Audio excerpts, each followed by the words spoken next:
Live from downtown Detroit, home of WDIV and Click on Detroit, Local 4 News at noon starts now. An attempt to steal cars from a rail yard goes horribly wrong with one driver in a pond, and we have learned that he died. Decision 2020, the candidates are set to go head-to-head for the final time before you vote. What will be different at tonight's debate? But first, the candidates once again showing how important Michigan is in this election. Vice President Mike Pence heading to Metro Detroit. The vice president actually is set to speak in the next 30 minutes over in Waterford Township. It is clear the candidates are making Michigan a priority, with both Joe Biden and President Trump stopping in the state last week. And tomorrow, Senator Kamala Harris's husband, Doug Emhoff, will stump in West Michigan. For the very latest, let's send it out to Rod Maloney. He is live at Barnstormers, where people are waiting for the vice president. Rod. Well, yes, in fact, the crowd is awaiting the vice president's arrival, but he is here. His plane just landed. Now, the Barnstormers here is at the Oakland Airport, Oakland International Airport here on M59 and Airport Road.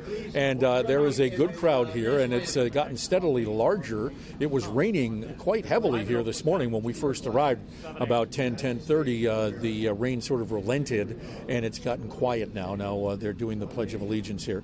But a lot of the people here at the event spent some time talking to us about what it is that they wanted to see here, why they decided to come out. So let's hear from some of the people who decided to brave the rain and see the vice president today. We hope people see the vision that he has and what he's accomplished over the last 4 years, considering the turmoil, the trouble they had to go through, and hopefully the next 4 years will be even better. I am one of the younger youth, and I'm for Trump. I'm for this country, and I just wanted to show that in any way that I can. He's done great for this country, and we do not need a socialism country. You look around. And so the faithful are here. There are not any protests, any opposition protests outside the gate here today. It is mostly the support here for the vice president and the Donald Trump ticket. And, of course, there's a lot of anticipation for tonight's debate.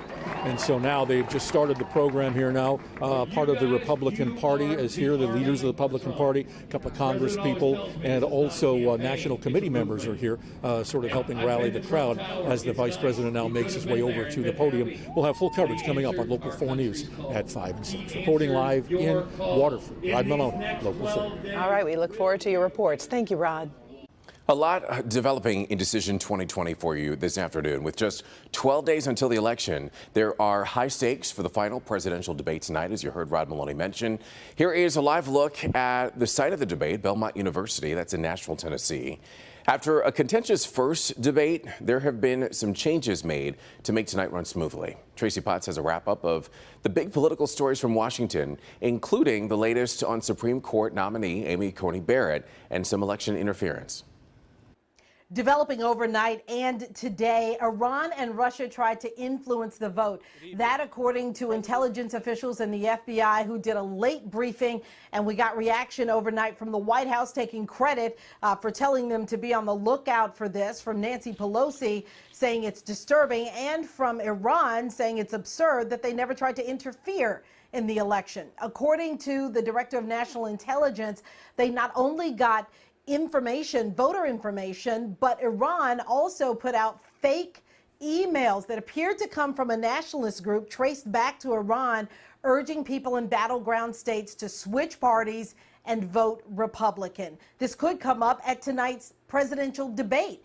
They'll talk about foreign affairs, but a number of other topics that have been identified, including COVID-19. New this morning, we're hearing President Trump did not do a lot of debate prep, in part because he's been on the road, in part because several of the people who were involved in his debate prep before are recovering from coronavirus. Joe Biden has been behind closed doors preparing all week for this debate that's happening tonight in Nashville. Also, new out of Washington this morning, the Senate Judiciary Committee has voted 12-0 to advance the Supreme Court nomination of Judge Amy Coney Barrett, the president's nominee for the U.S. Supreme Court. No Democrats showed up for that vote. In place of their empty seats, big pictures of people who they say are suffering and would be hurt if Barrett votes against the Affordable Care Act. I'm Tracy Potts, NBC News. All right, Tracy, thank you for the update there. We do want to let you know Kristen Welker, NBC News White House correspondent and co-anchor of Weekend Today, will be moderating the final debate, and we have full coverage here for you tonight on Local 4 starting at 8 o'clock. And then after the debate, our Grant Herms will be working throughout the night to separate fact from fiction. He'll have trust indexed reports for you throughout Local 4 News Today starting at 5 a.m. That would be tomorrow morning. All right, let's get a look at your forecast. A rainy start to the day, but we are hoping for a better finish. And then things are going to get a little weird tomorrow, Brandon. But what's on tap for the rest of the day? Yes, we have a gradual clearing. So we need to pack our patience and expect a much nicer late afternoon and evening. Temperatures struggling here, still in the upper 40s and low 50s. Low clouds looming there in Ann Arbor. Winds are on the lighter side. A lot of the rain is lifting as we anticipated up into our north zone through lunch. However, the low clouds just lingering south of M59, but the showers still over the next 60, 90 minutes will continue up in our north zone. Our temperatures, again, will take their time, but eventually warming into the low and middle 60s through the late afternoon and early evening. There you can see the wide view, and looks better and better as we're heading through the afternoon hours. So Karen Drew's prophecy coming true, a better second half of the day. And tomorrow, as Evrod said, does get a little funky, and we'll explain. All right, thank you, Brandon.